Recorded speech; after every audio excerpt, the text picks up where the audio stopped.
Bonjour à toutes, bonjour à tous. Nous sommes le lundi 4 mai 2026. Mesdames et messieurs, c'est l'heure de la revue des titres sur Du Coin TV.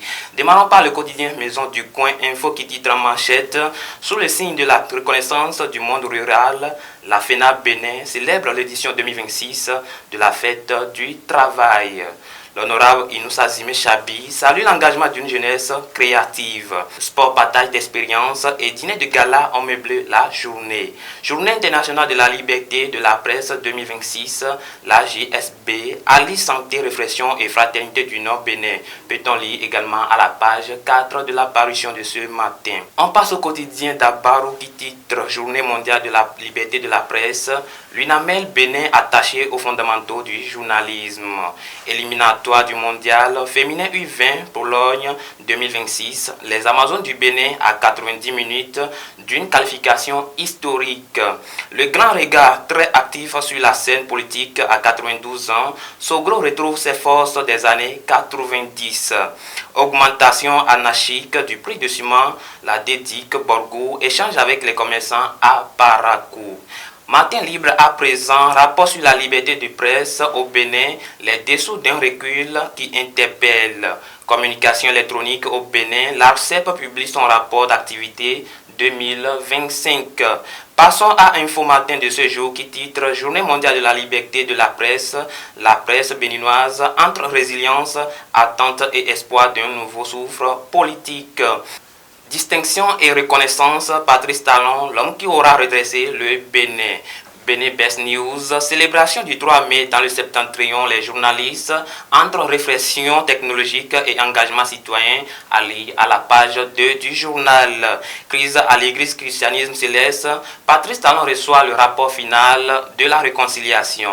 L'heure du Bénin, classement Forbes 30 Under 30 Afrique 2026, Brice Aoussa, un parcours béninois distingué à l'échelle continentale. Éveil Info mondial U20 féminin, les Amazones du Bénin à un pas d'une qualification historique. Liberté de la presse, le Bénin chute lourdement et alerte sur un climat de plus en plus contraignant, nous informe le quotidien de Patrice Biaou. Les 4 vérités de ce jour, comme une diffamie, un féticheur brûle sa propre maison et se met à nu. Parakou, il sort une arme et tire sur son ex-épouse en pleine rue. Écho du Septentrion, Journée internationale de la presse 2026, la JSB marque l'événement par une organisation riche en couleurs.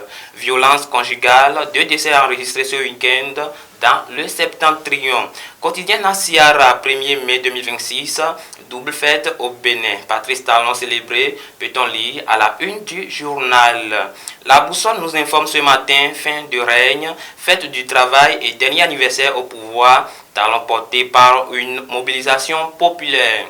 Le Canada du Nord, journée de la liberté de la presse, le Bénin perd 22 places dans le classement 2026 de RSF.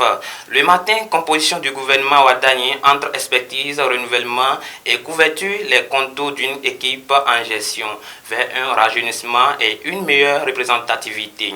Célébration de la journée internationale de la presse, la HAC mobilise les acteurs des médias à Cotonou. Retour sur les autres titres du quotidien du Coin Info pour combattre l'insécurité à Tour-Monon, élus et habitants réhabilitent la piste d'accès au quartier. Forbes 30 Under 30 Afrique 2026, Brice Aoussa, un engagement béninois reconnu au niveau continental. Boycott tournoi de Maracana entre nous, l'inscription à l'édition 2026 ouverte, les sponsors attendus. C'est la fin de cette revue. Merci à vous de nous avoir suivis et à bientôt.